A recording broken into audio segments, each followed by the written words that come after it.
Sir இல்ல இல்ல துணைத் தலைவர் தொகுதி சார்பானதை சொல்லிதாங்க சொல்றோம். இல்ல இல்ல போதியமான நேரம் வழங்கப்படும், கொஞ்சம் சீக்கிரம் பேசுங்க.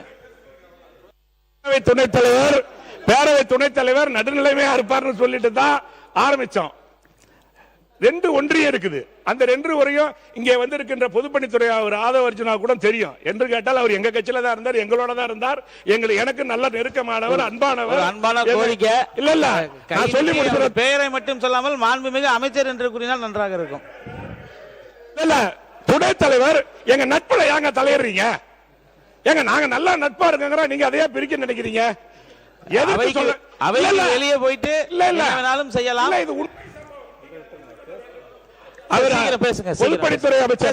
பொதுப்பணித்துறை அமைச்சர் அவர்கள் மறந்திருப்பாரா என்று எனக்கு தெரியவில்லை. நான் முதலிலே எங்கள் கட்சியில நான் சீட்டு கேட்டு வந்த போது அவர் தான் என்னை அழைச்சிட்டு போய் என் உறவினர், என் சொந்தக்காரர் லீமாரோஸ் உட்கார்ந்திருக்காங்க, எனக்காக பேசியவர். ஆக நான் இந்த இடத்துல சொல்லலன்னா தப்பா போவோம். அப்படிப்பட்ட அவருக்கு இல்ல சொல்லி முடிச்சிடறேன். எதுக்கு இது சொல்றாருன்னு எனக்கு தெரியலையே. அவர் பாட்டுன்னு செவனேன்னு உக்காந்து இருக்கிறாரு. எதுக்கு அவரை போட்டு ஏதோ போட்டு கோத்து வாங்கின்னு இருக்கிறீங்கன்னு தெரியலையே.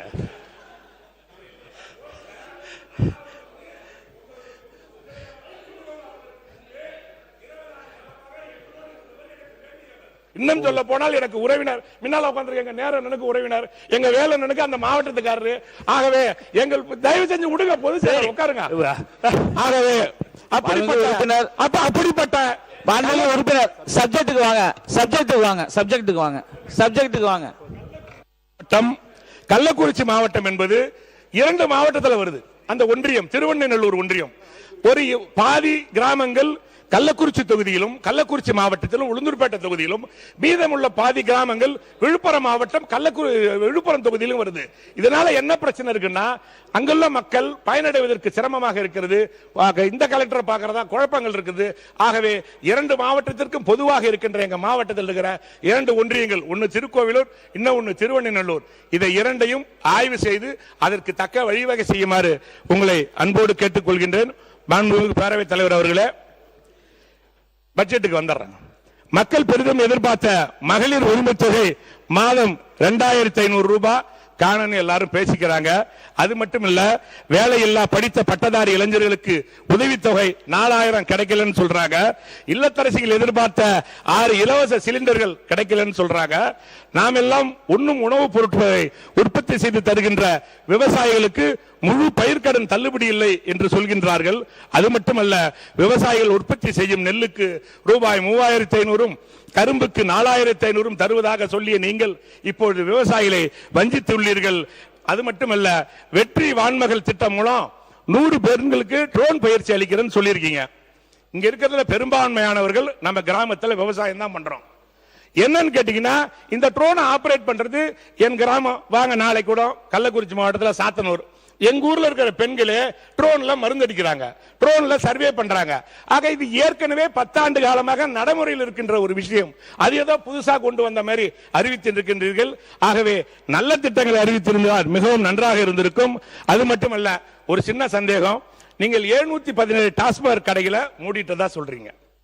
ஆனால் இன்று வரை அது ஒரு வெளிப்படை தன்மையா இந்த கடையை மூடி இருக்கும். இதெல்லாம் மூடல்ன்றது ஒரு பட்டியலை நீங்கள் வெளியிட்டால் மிக சிறப்பாக இருக்கும். அது இன்னைய வரைக்கும் அந்த பட்டியல் ஆதாரப்பூர்வமாக வெளியிடப்படவில்லை.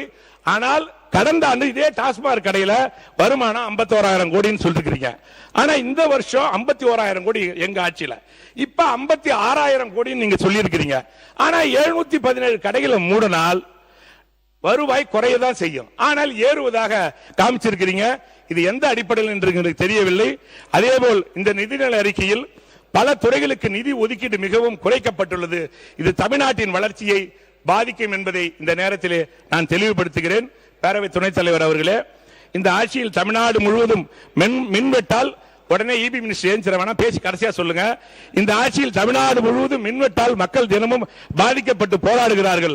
அந்த மின்சாரத்தை உற்பத்தி செய்யும் எரிசக்தி துறைக்கு எங்களது திராவிட மாடல் ஆட்சி அரசு கடந்த நிதியாண்டில் ரூபாய் 18,091 கோடி ஒதுக்கீடு செய்திருந்துச்சு.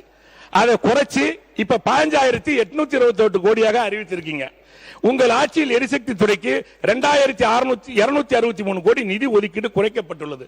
இந்த நிலையில் தமிழ்நாட்டு மக்களுக்கு மின்வெட்டு தொடரும் என்பதை இந்த நிதிநிலை அறிக்கையை காட்டுகிறது. பேரவை துணைத் தலைவர் அவர்களே, எங்களது ஆட்சியில் கல்லூரிகளுக்கு செல்லும் மாணவிகளுக்கு மாதம் 1000 வழங்கும் புதுமை பெண் திட்டம், இளைஞர்களுக்கு மாதம் 1000 வழங்கும் தமிழ் புதல்வன் திட்டம் என திட்டங்கள் பல தந்து உயர்கல்வியை வளர்த்து எங்கள் திராவிட நாயகர் ஆட்சி. ஆனால் திராவிட நாயகரால் வளர்க்கப்பட்ட உயர்கல்வித்துறைக்கு இந்த ஆண்டு 112 கோடி ரூபாய் நிதி குறைக்கப்பட்டிருக்கிறது. இது உயர்கல்வி பயிலும் மாணவர்களுக்கு இழைக்கப்பட்ட பெரும் துரோகமாகும். இதுபோல நிதி ஒதுக்கீடுகளை குறைத்து திட்டங்களின் வளர்ச்சியை தடுத்து தமிழ்நாட்டை பின்னோக்கி இருக்கிறது இந்த நிதிநிலை அறிக்கை. பேரவை துணைத் தலைவர் அவர்களே, எங்களது ஆட்சியில் 4332 திருக்கோயில்களுக்கு 8100 கோடி ரூபாய் மதிப்பீட்டில் குடமுழுக்கு செய்யப்பட்டுள்ளது. அதற்கு உதாரணம், கள்ளக்குறிச்சி மாவட்டத்தில் பாத்தீங்கன்னா ஒரு சிறிய மாவட்டம், 4 தொகுதிகளை உள்ளடக்கியது. எங்கள் மாவட்டத்திலே ரொம்ப பிரசித்தி பெற்ற 1000 ஆண்டு கோயில்கள் ஜம்பை ஜம்புகேஸ்வரர், ஆதி திருவரங்கம், அதே போல் ரிஷிவந்தியம் அர்த்தநாரீஸ்வரர் என்ற கோயில்கள் எல்லாம் 54 கோடி ரூபாய் நிதி ஒதுக்கப்பட்டு 5 ஆண்டுகளில் மிக சிறப்பாக நடைபெற்றிருக்கிறது. ஆனால் இப்பொழுது இந்த நிதிநிலை அறிக்கையில் உறுப்பினர் கொஞ்சம் சீக்கிரம் முடிங்க. சரி, ஆகல. இந்த நிதிநிலை அறிக்கையில் எதிர்வரும் 5 ஆண்டுகளில் 3000 கோயில்களை புனரமைத்து குடமுழுக்கு நடத்தப்படும் என்று கூறப்பட்டிருக்கிறது. இது ஆன்மீக பக்தர்கள் பெரிய அதிர்ச்சியை ஏற்படுத்தியிருக்கிறது. ஆகவே ஆன்மீகத்திலே 5 ஆண்டு காலத்திலே திராவிட மாடல் ஆட்சியில் தான் எண்ணற்ற திட்டங்களை நாங்கள் செய்திருக்கிறோம் என்பதை இந்த நேரத்திலே தெளிவுபடுத்துகின்றேன். பேரவை துணைத் தலைவர் அவர்களே, இந்த நிதிநிலை அறிக்கையில் உங்கள் கட்சியின் பெயர் விளங்கும் வகையில் வெற்றி மகளிர் ஆடு வளர்ப்பு திட்டத்தின் மூலம் 30,000 பேருக்கு தலா 5 வெள்ளாடுகள் வழங்கப்படும் சொல்றீங்க. தமிழ்நாட்டில் மொத்தம் உள்ள 12,620 கிராம ஊராட்சிகளும் 490 பேரூராட்சிகளும் உள்ளன. ஒரு ஊராட்சியில் 2 பேருக்கு மட்டும் ஆடு கொடுப்பது வெற்றி திட்டமா அல்லது வெற்றி விளம்பர திட்டமா என்பது எனக்கு புரியவில்லை. பேரவை துணைத் தலைவர் அவர்களே, கடந்த திராவிட மாடல் ஆட்சியில் மாநில அரசின் சொந்த வருவாய் 2.29 லட்சம் கோடி. ஆனால் இந்த ஆட்சியில் அது 2.26 லட்சம் கோடியாக இருக்கும் என நிதிநிலை அறிக்கையிலே தெரிவித்துள்ளீர்கள். 3000 கோடி ரூபாய் வருவாய் குறைந்துள்ளது. எங்கே போனது என்று எங்களுக்கு தெரியவில்லை. பேரவை துணைத் தலைவர் அவர்களே, மாணவ பருவத்திலே எல்லாரும் போல முதலமைச்சர் தான் இல்ல இருந்தா நல்லா இருந்திருக்கும். மாணவ பருவத்தில் எல்லாரும் போல நானும் காலேஜில் படிக்கும் போது அவருடைய படத்தை விரும்பி பார்ப்பேன். உங்க முதலமைச்சர் தாங்க சொல்றேன், லிஸ்ட் பெருசா இருக்கு. ஏங்க உங்க முதலமைச்சரை சொல்றேன். அப்ப முதலமைச்சரை புகழ்ந்து பேசுற உங்களுக்கு பிடிக்காதா? இல்ல சப்ஜெக்ட்டுக்கு வாங்க, சப்ஜெக்ட் வாங்க. நான் உங்க முதலமைச்சர் தான் சொல்றேன், சப்ஜெக்ட்டுக்கு வாங்க. நான் கல்லூரியில் படிக்கிற காலத்திலே லவ் டுடேன்னு ஒரு படம் வந்துச்சு. அதை 6 முறை பார்த்தேன். நான் கல்லூரியில் படிக்கின்ற காலத்திலே உங்களுடைய முதல்வர் படத்தை 6 முறை நான் படம் பார்த்திருக்கிறேன். நானும் ஒரு நல்ல நடிகராக, ஒரு நல்ல டான்சராக, ஒரு ஃபைட்டராக அவரை நானும் ரசிப்பவர்கள் ஒருவனாக இருந்திருக்கின்றேன். சப்ஜெக்ட்டுக்கு வாங்க. சப்ஜெக்ட்டுக்கு என்ன மானிய கோரிக்கை? இருங்க இருங்க இருங்க இருங்க சப்ஜெக்ட்டுக்கு வாங்க. இது சப்ஜெக்ட்டா சார்? ஆமா. இல்ல இல்ல சப்ஜெக்ட் இருக்கு சார். நீங்க சீக்கிரம் முடிங்க. டைம் ஆச்சு. சீக்கிரம் முடிங்க. நடிகர் என்பதில் உங்களைப் போல் நானும் அதை ஆதரிக்கின்றேன், விரும்புகின்றேன். ஆனால் அவர் முதல்வராக நடிப்பதை தான் மக்களால் ஏற்றுக்கொள்ள முடிவது என்பதுதான் தமிழ்நாட்டினுடைய மக்களுடைய தீர்ப்பு. மட்டுமல்ல, மாண்புமிகு அமைச்சர் மாண்புமிகு பேரவைத் தலைவர் அவர்களே, உறுப்பினர் பேசிய அந்த வார்த்தை அவைக்குறிப்பிலிருந்து நீக்கப்பட வேண்டும். அடுத்ததாக ஒரு விஷயம், அவர் இங்க தேவையில்லாமல் அவையில் நிறைய விஷயங்களை பேசியிருக்கார். அதாவது அவர் சீட்டு வாங்குவதற்கு எங்களுடைய பொதுப்பணித்துறை அமைச்சர் உதவி, அதுபோல பெரும்பாலும் எங்களுடைய பொதுப்பணித்துறை அமைச்சருடைய உதவியுடன் பெரும்பாலும் அங்கே திமுகவினர் இன்று சீட்டு வாங்கி ஜெயிச்சிருக்கிறார்கள். அதற்கு எங்களுடைய வாழ்த்துக்களை தெரிவித்துக் கொள்கிறோம். அதை பற்றியெல்லாம் அவையில் தேவையில்லாமல் பேச வேண்டாம். தேவையில்லாத பேச்சுக்கள் அவை குறிப்பில் இருந்து நீக்கப்படுகிறது. கொஞ்சம் சீக்கிரம் முடிங்க, நன்றி சொல்லி முடிங்க. இன்னும் மற்றவங்களும் பேச வேண்டியது இருக்கு. பேரவைத் தலைவர் அவர்களே, நான் சட்டமன்ற கூட்டத்தொடருக்கு கிளம்பலான்னு கிராமத்திலிருந்து கிளம்புறேன். எனக்கு 3 பொண்ணுங்க. ஒரு பொண்ணு பேர் தாமரை, இன்னொரு பொண்ணு பேர் மகன்யா, இன்னொரு பொண்ணு பேர் ஆராதனா. என்னுடைய 3 பெண்களும் கேட்கின்றார்கள், எங்கே செல்கிறீர்கள் என்று கேட்டார்கள். நான் அசம்பிளிக்கு போறேன் அப்படின்னு சொல்றாங்க. என் பெரிய பொண்ணு என் சின்ன பொண்ணு சொல்றாங்க, அப்பா ஒரு விஷயம் சொல்லணும்பா. என்னம்மா சொல்லுமா? நான் ட்ரெயினுக்கு போறவர் தான் சொல்லலாம், அர்ஜென்ட்டுமான்றேன். என் பொண்ணு சொல்றா, அப்பா விஜய் அங்கிள் பாவம்பா, விஜய் அங்கிள் பாவம்பா, அவருக்கு ஒன்றும் தெரியாதப்பா, நீ ஏதாவது ஏடா கூடமா பேச கேள்வி கேட்காதப்பா என்று என் மகள்கள் சொல்கின்றார்கள். என்னங்க உடனே அண்ணா சீனியர், அப்புறம் நீ விளக்கம் சொல்லுங்க. மாண்புமிகு உறுப்பினர் அவர்களே, நீங்க சப்ஜெக்ட்டுக்கு வாங்க. மாண்புமிகு முன்னவர் அவர்கள், மாண்புமிகு பேரவை முன்னவர் அவர்கள்.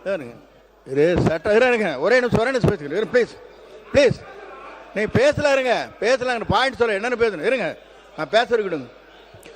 நீங்க உங்க மகள் சொன்னார், அவர் சொன்னார், ஏனுங்க இதெல்லாம் என்ன சபை குறிப்பில் இருக்கட்டமா? நீங்க வந்து நான் கேட்கறது, நீங்க பட்ஜெட் பத்தி பேசுறீங்களா, இப்படிப்பட்ட விமர்சனம் செய்கிறீர்களா என்பதுதான் எனக்கு ஆச்சரியமாக இருக்கிறது. நீங்களாம் வந்து மேடையில் பேசுற மாதிரி அங்க பேசுங்க, வேண்டாம்னு சொல்ல. சட்டமன்றம்ங்கிறது ஒரு சில மரபுகள் இருக்கிறது, அந்த மரபுகளை மீறி நீங்கள் பேசிக் கொண்டிருக்கீர்கள். அந்த குறிப்பிய அவர் பேசிய வார்த்தைகளை ஆய்வுக்குறிப்பிலிருந்து நீக்குமாறு கேட்டுக்கொள்கிறேன். மாண்புமிகு உறுப்பினர் அவர்கள் பேசிய பேச்சுக்கள், முதல்வரை குறித்து பேசிய பேச்சுக்கள் அவை குறிப்பிலிருந்து நீக்கப்படுகிறது. ஆக்கப்பூர்வமான உங்க தொகுதி சார்ந்த விஷயங்களை மட்டும் பேசுமாறு கேட்டுக்கொள்கிறோம். மாண்புமிகு பேரவை துணைத் தலைவர் அவர்களே,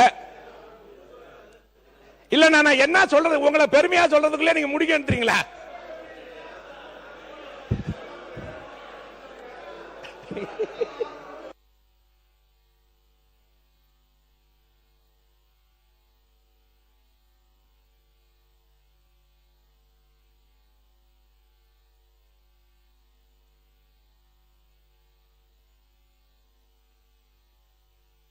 மாண்புமிகு பேரவைத் தலைவர் அவர்களே, மாண்புமிகு பள்ளிக்கல்வித்துறை அமைச்சர், மாண்புமிகு சட்டப்பேரவை தலைவர் அவர்களே, நகைச்சுவையாக அவர் பேசியதாக மூத்த உறுப்பினர் சுட்டி காண்பித்தார். அப்ப நகைச்சுவையாக ஒரு பதிலை மட்டும் சொல்ல உங்கள் மூலமாக, அந்த அன்பு செல்வத்திற்கு, அந்த அன்பு குழந்தைக்கு சொல்லுங்கள், ஆமாம் இந்த முதல்வருக்கு ஒன்றும் தெரியாது, ஊழல் செய்ய தெரியாது, ஏமாத்த தெரியாது, ஊரை ஏமாற்றி உலகில் போட தெரியாது என்பதை சொல்லும்படி நகைச்சுவையாக உங்கள் மூலமாக தெரியப்படுத்திக் கொள்கிறேன். முடிங்க மாண்புமிகு உறுப்பினர், நீங்க பேசி முடிங்க.